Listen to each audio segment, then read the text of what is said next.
Hey, what's up, everybody? Yellow Turtle here with my co host Beef. Welcome to another episode of the LUKSOfam Podcast, brought to you by Keys. The LUKSOfam Podcast is meant to be a short and informational podcast where we provide some takes on the latest LUKSO news in the space. Today, we have an incredibly special guest. He is a project founder in the LUKSO ecosystem, working towards building a sustainable fashion future. With us today is Heiko from Candour. Heiko, Beef, how are you guys doing today? Thanks, first of all, for the invite. Yeah, I've been having quite a interesting day working to formalize documents for the new office, so that's exciting. And yeah, great to be on. Beef is doing pretty well. Beef Jr.'s in the background, so forgive any noises. Excited to learn more about Candour. Yeah, Great. me too. So let's hop right into it. Heiko, I've been following your project for a couple months now. The second you got into the LUKSO space, we really hit it off. And for the listeners who might be new to Candour, could you explain what Candour is and what kind of led you to found this initiative? Yeah.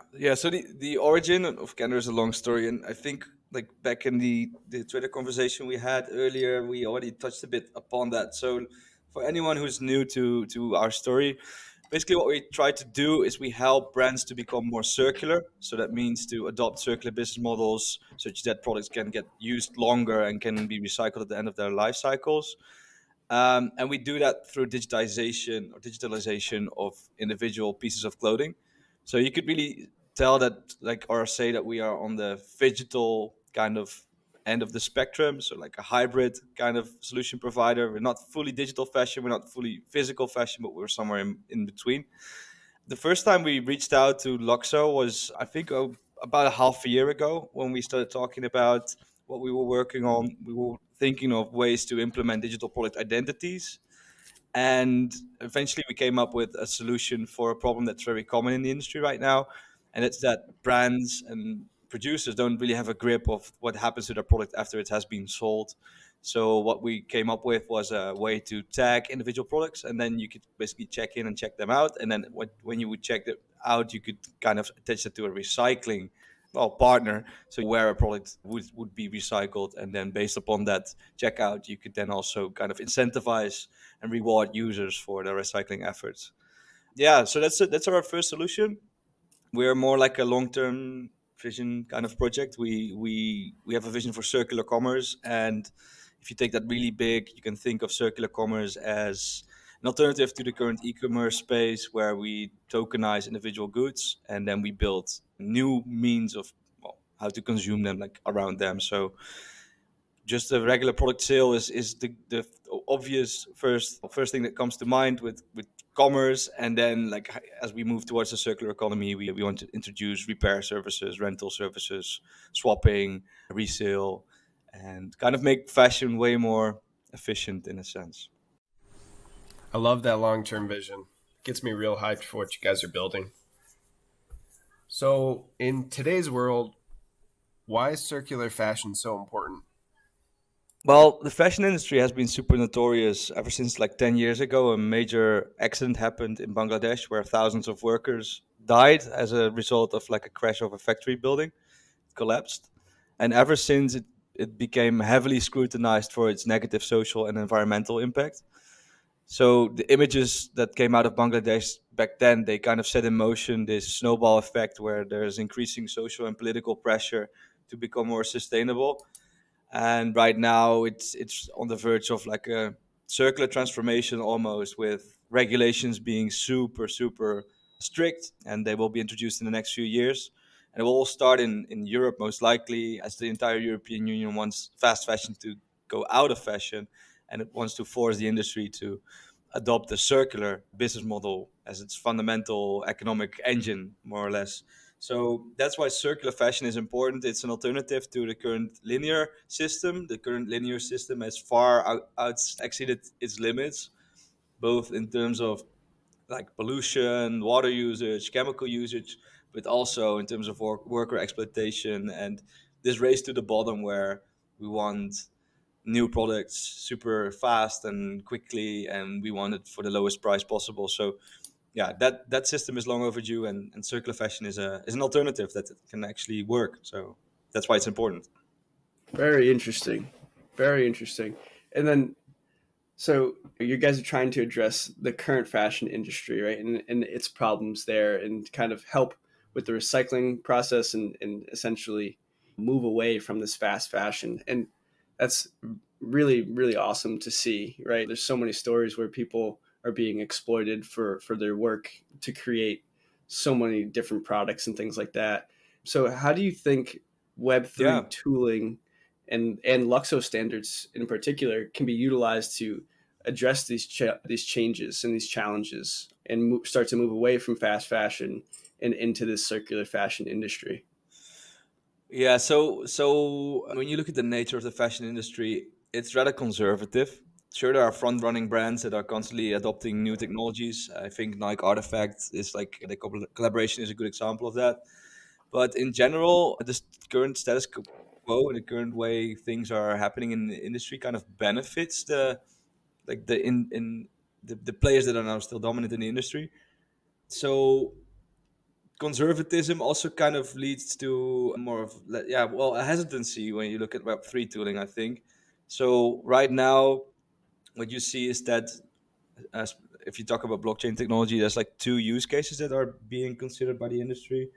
On one end, there's the traceability part and transparency part, where you could kind of track and trace the upstream supply chain and the steps that have been taken in the manufacturing and sourcing of a product.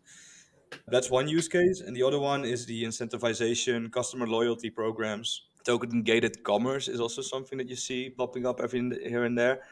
And we strongly believe that, well, decentralized infrastructure could benefit a circular value chain. And what that means is that we believe co-ownership of a value chain across the value chain is something that will increase commitment, trust, collaboration. So basically, we all like if you look at who's participating in a circular fashion value chain, you have a raw material supplier, you have a yarn manufacturer, you have a fabric manufacturer, you have someone who makes the clothes themselves, then you have logistics entities, you have a retail store, you have a consumer, you have someone who might be doing repairs, you have someone who might be facilitating resale, you might have someone who is doing reverse logistics, and eventually a recycler like closes that loop. So it's like a very broad stakeholder network that has to collaborate to make it work. And to foster that collaboration, we believe that Web3 tooling could definitely help. So you could think of DAOs and decentralized governance structures to kind of cover for that lack of trust that's currently very much present in the industry. So yeah, to kind of summarize my answer here, it's like you have transparency, you have customer incentivization, but also the third one is definitely like the co-ownership of a value chain. That's fascinating to me personally and to us as we try to explore which tools can be built around that concept to make it work. So yeah, that would be an answer there. Speaking of tools, each week on Wednesday, Keys tries to break down an individual LSP to educate users and potential devs on some of the possibilities. Are there any specific LUKSO LSPs that will help with the circular fashion initiatives that you guys are using? Yeah, I'm laughing quite a bit because this was the question that that I had to prepare, but I haven't gotten to this point. What I can tell, like the key concepts in LUKSO that we are especially enthusiastic about are the NFTs 2.0, because they basically allow us to create product passports that carry the entire story of a product as it lives its life. And as every universal profile interacts with that NFT 2.0, it kind of grows over time. So the story becomes more complex. The insights that are to be gained from that product are becoming more valuable. So those two are especially interesting. And we believe that cultural currencies are something that can see a lot of adoption if you think of like circular fashion as a economy built on top of of LUKSO. So you kind of can have your own medium of exchange there as a stable coin for a deposit system. And you can also have your own governance token in that sense as a stake in the circular fashion economy. And then also as a way to claim ownership and also earn rewards for being a co-owner of that ecosystem. And I have to excuse you myself for not like knowing the exact LSPs at this point, but I'm sure there are plenty that might come to mind from your end. Yeah, no worries. No, that's really interesting, and I feel like you touched on something that's really cool there in the sense that like people and brands could start receiving these reputation tokens for their circular fashion and how it works and how well they do it, right? Like, so a brand could have a reputation stored within their universal profile based off tokens or some other type of standard saying that 88% of their products are recycled by this amount of time. Would that be a use case in the circular fashion industry? Yeah, for sure. I mean, something that fascinates me personally is just the entire timeline you can build around the product, and then based on which interactions have happened between which universal profiles. So I could see how a recycler has a different universal profile than a consumer, and how a manufacturer has a different one than a market authority, for example. So you can kind of build this whole customized ecosystem where everyone can kind of agree on the rules of the game. And I think that's fascinating to me that Luxo opens up these opportunities to kind of pre-program and pre-align how we're going to play the circular fashion game, and then if we all agree, we can all start participating. So it's also very clear to everyone what those rules are and why you would or would not want to participate. And then again, these rules can also evolve over time as the governance should allow for that. So that's super fascinating. Yeah, that makes a lot of sense. Are there any projects in the circular fashion realm that you guys look to for inspiration or that you like what they're doing? Yeah, there have been plenty of projects that have inspired us throughout the years, from digital wardrobes to other digital product passport standard, well, proposals. And you can see that the digital product space, the digital product passport space, is gaining so much momentum now, especially if you look at the European guidelines that are being drafted out, where they say like, okay, we want to make these digital product passports mandatory for every product sold on the European market.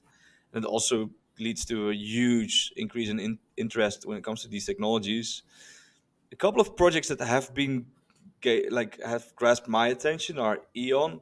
Eon is a New York based company that has pioneered like a digital product passport standard already back in 2017, and they've kind of worked their way into the luxury fashion space, where they have introduced certain services on resale, on authentication, such that the luxury item is actually valid and is actually to be trusted.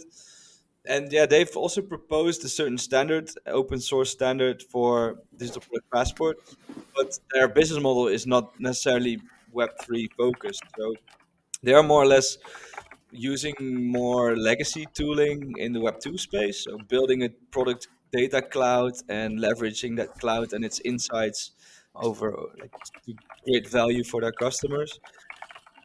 I believe and we believe that instead of having a centralized data cloud, we can source that from a decentralized network. So instead of having to request those insights from a centralized data cloud, you can also request it from a pool of users, like a pool of universal profiles of consumers, and then have that transaction established through a decentralized infrastructure.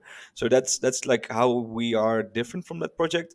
Another one is Boson Protocol. Boson Protocol also works on like to digitalize physical assets, but that one isn't necessarily focused on circular fashion. So we strongly believe that circular fashion is a very niche market still, and it needs a kind of custom solution to make our first steps into that industry. So, also, what we try to do is to break down this whole vision of decentralized commerce and think of easy solutions that are easily to be understood.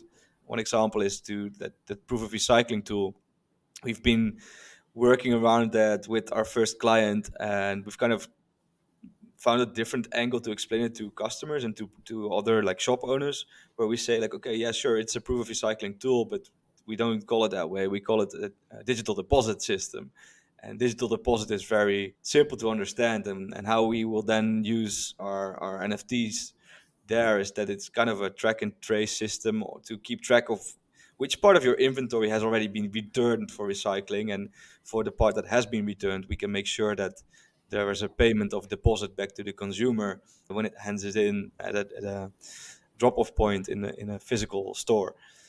So we like boson protocol in that sense is more generic. We try to break it down to a very specific use case in circular fashion, and yeah, we'll try to explore our opportunities there to see like what's the logical next step. For example, if digital deposit is something that works for brands, and let's say we can capture a percentage of the Dutch market and Dutch brands, then the next step is, okay, now we have these unique labels in those products, what are we going to do next? And then we can basically suggest like, okay, you have a part of your inventory that could be ready for repair, and we could find a repair network in the area of your customers and kind of connect those products, or suggest customers to do product repairs there. So it's like an upselling kind of strategy where we are looking to implement more and more features as the product lives its life. And yeah, that's how we kind of stand out, I think, from the two projects I mentioned. So yeah, it's a step by step approach. Earlier today, I met with two guys here in Tilburg who are working on their own sustainable brand, and they asked me about blockchain technology and how it could be used. And I said, like, yeah, there are two sides to the story. So I mentioned the transparency example, but I also mentioned the incentivization example, and then they were already thinking ahead and what it could do for their brand. Another example I can give there is that they have a make to order process. So the way their brand works is that they identify stories that are not really being told throughout the world. So they have a story about a lake in Uzbekistan that completely dried out during the Soviet era because of cotton manufacturing, like people growing cotton around the lake. And they thought like, okay, this is a story that's probably worth telling because it says something about the water usage that's needed for raw materials in fashion. So they kind of did like an exclusive drop around that, created like 100 products. People could pre-order them, and then they were delivered a few weeks later. And that goes beautifully well with our philosophy, where we believe that make-to-order processes are not just about waiting for your product, but it's also about receiving updates as you lead to that shipping moment and as you receive your physical product. So I don't know. There's so many use cases that are to be explored, and what we will try to do is like find a very easy and simple starting point, and then incrementally grow from that point forward. But yeah, it's your initial question was of course about other projects in the space. When I look at the digital space, especially, I don't see a lot of projects that focus on circular fashion specifically. They are out there, but they are either a bit more generic or a bit more Web 2 focused. And then, of course, the other project that's happening, Maison Lux, is of course also a physical project that's doing similar work. So that's something I'm personally really excited about, to see also where the learnings are in terms of the digitalization of physical items. And I'm sure we can exchange a lot of knowledge within the LUKSO ecosystem that way as well. Absolutely, and I think we're starting to see more brands kind of adopt these ideas of circular fashion, sustainable fashion, and kind of like the made to order side of things, where people order their product and then it's made, so exactly how much is made, there's no waste, or there's less waste in the process. Definitely Maison Lux, and then there's Artifact as well, who's dabbled in the LUKSO ecosystem, which with all their exclusive drops and whatnot. There's tons of projects out there that are trying to follow suit with these leaders in the space. And I think Candour is on the right track, and you guys have such an amazing idea, and the execution seems to be on point. Something I wanted to circle back on that you talked about a little bit earlier was that the EU standards are making these brands become sustainable, and they want to get rid of fast fashion. And being US based, and I think most of our listeners are US based as well, I'm interested to hear kind of what some of those standards are that are being implemented, if any, or if it's just general, and what will the cost of that be? And does the cost even really matter, because they're kind of enforcing these rules to be put in place? It's definitely something that is interesting, and I think that the US needs to follow suit on. Yeah, it's quite a complex regulatory landscape, and it basically all originates from the European Green Deal, which is like the overarching geopolitical strategy that the EU is trying to introduce, mainly because they want to become less dependent on raw materials being imported from, for example, Asia or African countries. Because, well, first of all, there's a huge dependency, and then second of all, the further away from home it happens, like where the materials are coming from, the less control you have over the working standards and how it's being won. Like, for example, in mining, of course, mining of cobalt is a huge issue right now. Almost every electronic device uses it, but it all happens in Congo and other African countries, and like, because it happens so far away from home, we don't realize the social and environmental impact that's happening there. And I think the same goes for textiles to a certain degree. So that's a bit of the context on why the Green Deal is being developed.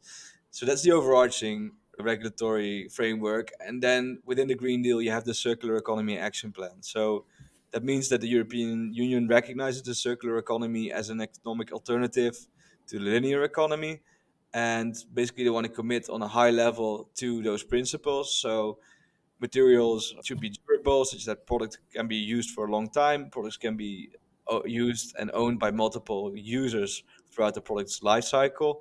And there should be something about like the right to repair, the right to recycle, and all those things should be taken into account in product design, but also business models.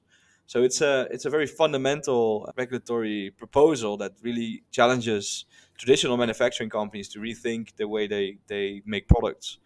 And that's why, like, in like every major sector where the circular economy is being introduced, you see all these discussions popping up about like how can we make those possible. You see a lot of pilot projects being like brought to life, but they're mostly on an experimental level stage still. So what they will try to do is to kind of learn from those pilot programs and then try to scale them up as they find solutions that might work at scale. So that's what's happening across many different industries. So that's being caused by the Circular Economy Action Plan.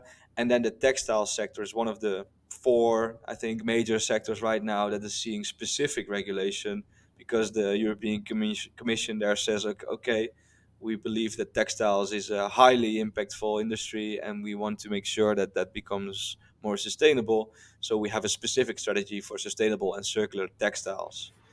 So that's one thing. And then on the horizontal axis, which makes it even more complex, by the way. So sure to ask questions for clarification after I'm done rambling about this, is like the horizontal axis where there's an ESPR rating, which is basically a universal framework to determine and measure and audit the degree to which a product is sustainable. And they want to have that standardized across multiple industries because it should make it easier for consumers to make a sustainable purchasing decision, and that also heavily impacts the textile sector. So you have this the sector specific regulation, and then you have the overarching ESPR regulation that's there for sustainability measurement and also anti greenwashing laws, essentially. So that's a very quick take on the European regulatory landscape. Now, to determine or to estimate what impact that will have outside of the European continent, I think is very much, yeah, it's very much up to for debate. I do think that it will heavily influence the way goods and products are being sold, like imported and exported into and outside of Europe. So I think whoever wants to do business with the European countries has to go through some sort of gatekeeping mechanism there, and basically the standards that will be imposed upon products, they will basically determine the degree to which you can import goods into the European continent without having to pay a certain fee for not being sustainable. So I do expect that products that are less sustainable are just being charged or taxed more than products that are sustainable. I think that's how it will be. I don't think it will be super binary where your product is either being allowed or not allowed to be imported, exported into the continent. So it will be interesting to see.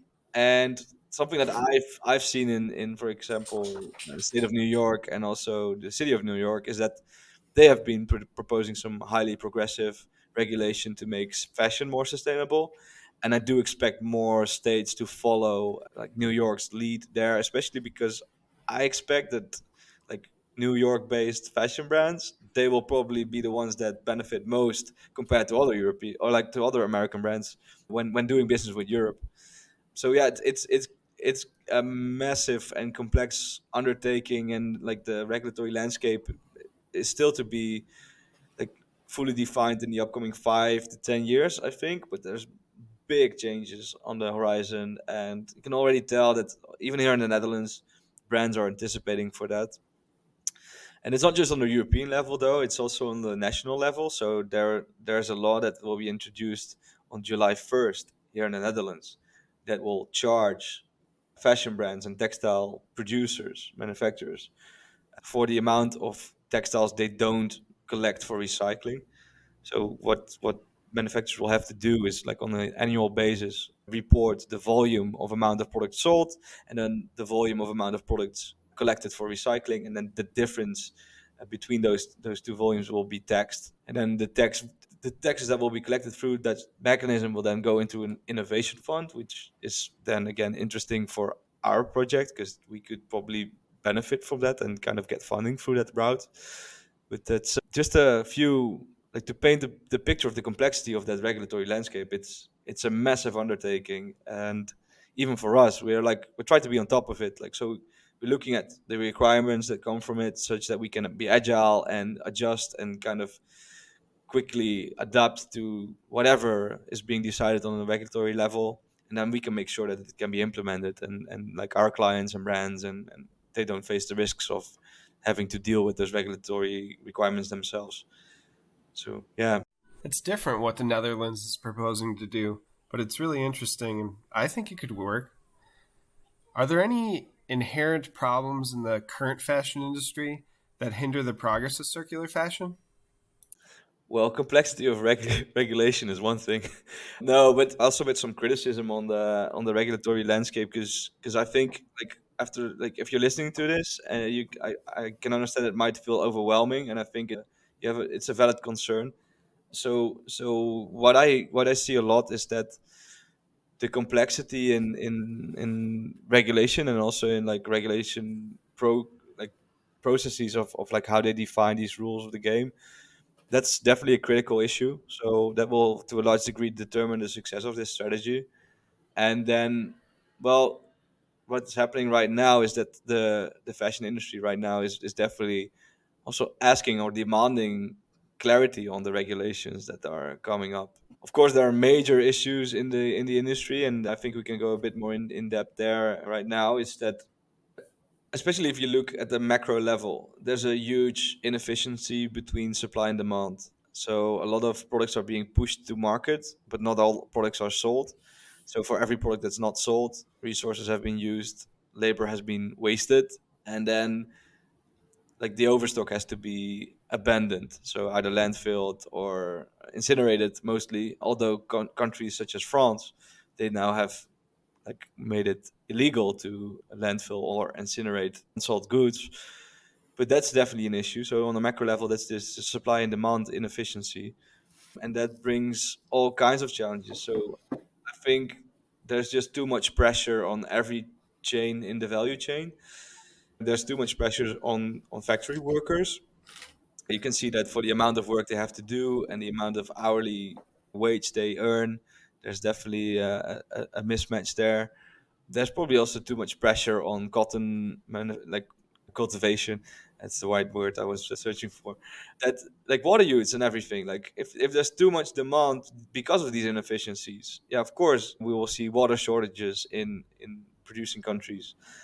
And then what happens if like there's not enough water? There might be other ways to protect the cotton fiber through chemical use, but that also brings like the downside that those chemicals might influence or have influence on a variety of things. So worker health, but also maybe even as end consumers, you wear it on your skin, so you don't want to have chemicals there that you cannot trust. And I think all these examples are outcomes of just too much pressure being put on individual steps in that value chain.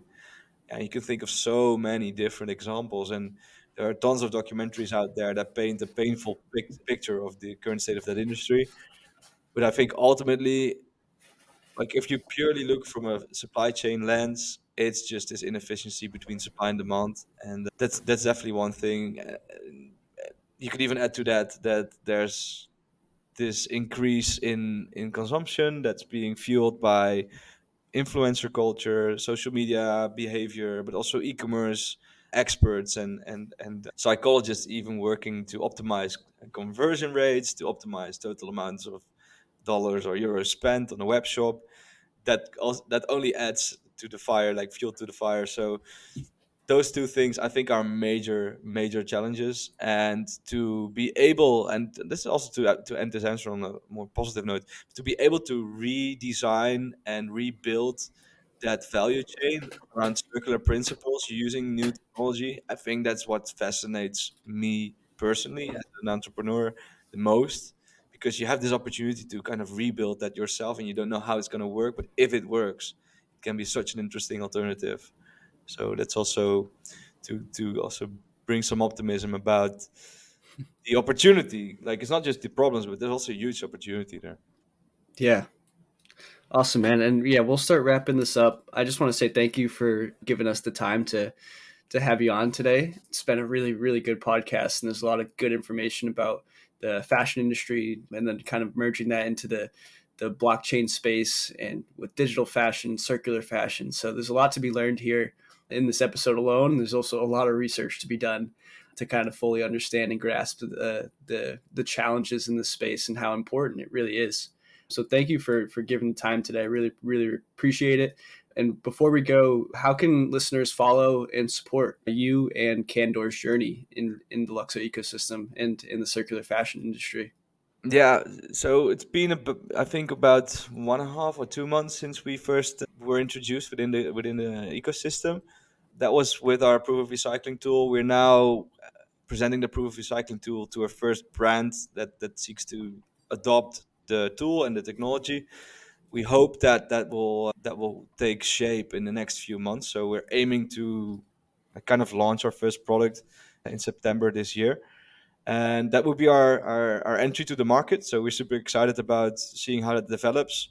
We're most active on Twitter right now, but we're working on a marketing communication plan. We want to do some webinars, AMAs, those kinds of things in the near future, because we realize that it's super complex, and we also want to be an educator in that sense. So one of the major challenges that I think we share with LUKSO is getting adoption, bring that to the ecosystem, and make it tangible for people to use the technology for a very specific use case. So there's a super important education role there. So yeah, there's a lot in the pipeline right now. It's just that we're working with minimal resources and we're an early stage startup, so we have to stay focused.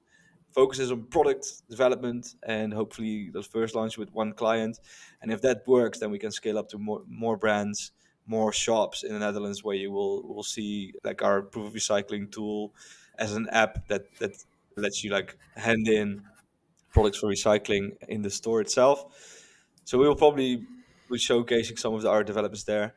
Yeah, and I think like, Twitter is probably the go-to place right now.